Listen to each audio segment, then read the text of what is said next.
sejahtera. Nama saya Yo Jiaying, ahli tim TV PSS. Sekarang saya berada di Kompleks Beria dan Sukan Perak. Di sini telah menganjurkan sesuatu karnival, yaitu Karnival Inovasi dan Digital Negeri Perak.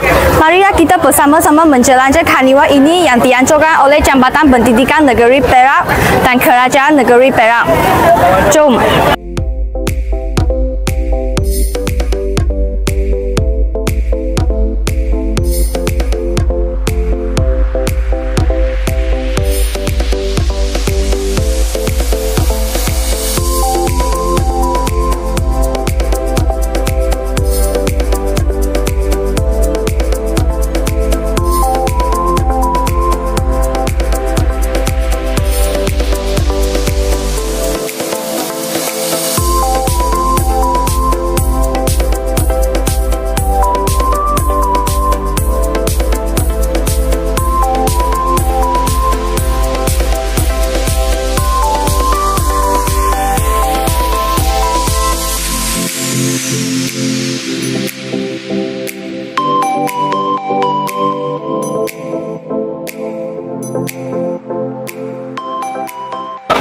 Selamat pagi Bang, bolehkah saya temu juga Anda? Boleh, selamat pagi. Ganggu Anda 2-3 minit lah. Tak apa, boleh. Bang, bolehkah saya tanya ciptaan inovasi ini dari sekolah mana? Ini kami bawakan Karnival Digital kami bawakan daripada SMK Nation.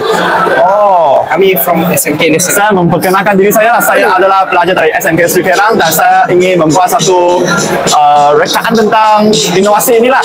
Bolehkah Bang memperkenalkan apakah inovasi Anda yang buat? Okay. Anda buat? Kami bawakan digital. Kami nak memperkenalkan apps digital.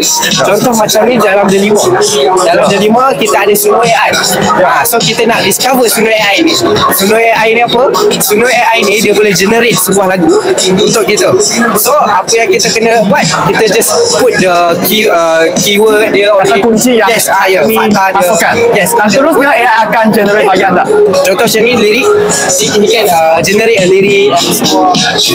Oh, dan lagu yang mainkan ini juga ciptaan lagu AI. Ini memang AI, 100% AI. The voice, the melody, AI. Jadi abang rasa ciptaan AI ini bagaimanakah ciptaan ini dapat membantu berbagai golongan? Seperti golongan pelajar, golongan ibu bapa atau golongan Especially dia lebih pada golongan remaja. Remaja, ya. Sebab kami terapkan Suno AI ni dalam PDPC. So remaja, macam remaja kita, memang suka lagu, right? Ya, memang. So bagi kita remaja dengan lagu ni, macam kita remaja, bila ada lagu kita mudah hafal. Kita bila senang nak hafal, kita senang nak understand benda tu kan, senang nak faham. So itulah manfaatnya. Oh, jadi manfaat dia adalah macam mudah untuk pelajar untuk ingatkan apa yang belajar lah. Yes, betul. Ini adalah cara pembelajaran yang baru. Inisiatif yang baru.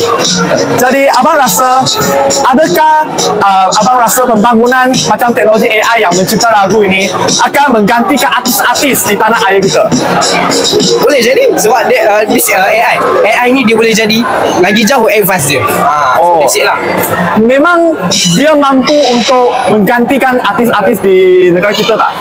Kalau you tengok AI sekarang inovasi dia banyak. Dia boleh fikir lebih banyak daripada manusia. Tapi memang dia AI ialah satu ciptaan algoritma lah. Tapi memang dia boleh mengganti manusia tak? Itu kan sekarang ni ada. Sekarang ni AI ni dia boleh tiru suara orang, right? Dia boleh tiru. So kalau kata ada sebuah lagu original yang dinyanyikan sendiri oleh manusia tu, and sebuah lagu memang AI. Kalau kita dengar dua-dua, Satu keliru. yes, kita kena which one AI, which one the original kan.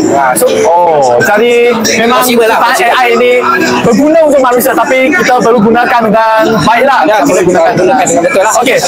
Baik, terima kasih untuk anda. Terima kasih.